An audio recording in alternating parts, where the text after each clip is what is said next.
kula wanaagsan daawadeel halkan oo xarunta wararka ee Gurmud Media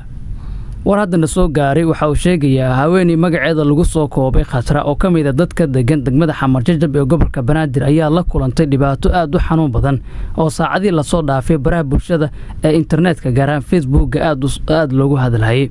haweeneydan oo fool ahayd oo xanuun ku dhaganaa ayaa la sheegay inay tagtay isbitaalka UNICEF oo ay gacanta ku hayso yaad leeyahay wardi markii gudaha isbitaalka gashay iyadoo xanuun daran wajahaysa ayaa mid kamid ah shaqaalihiisa isbitaalka waxa la sheegay inuu weydiiyay $20 kadib markii ay u heli weysayna loo diiday in isbitaalka daryeel caafimaad gudihiisa loogu sameeyo muddo ay xanuun la taagneed gudaha isbitaalka oo ay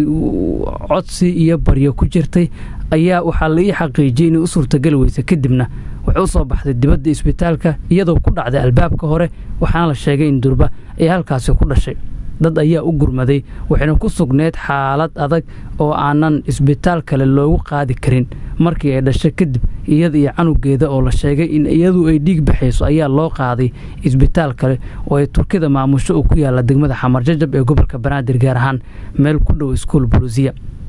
maamulka isbitaalka oo la xiriiray ilaa waqtigan iyo ma suurta gelin laakiin gabar la dhalatay haweeneyda dhibkan gaaray oo ku jira isbitaal Yardameeli oo ku yaala degmada Xamar Jajab ayaa arintan iyo xaqiijiyay waxayna sheegeen inay ahayd arin aad u xanuun badan waxaan isku dayi doonaa inaan goordhow idii soo gudbino warar kale oo ku saabsan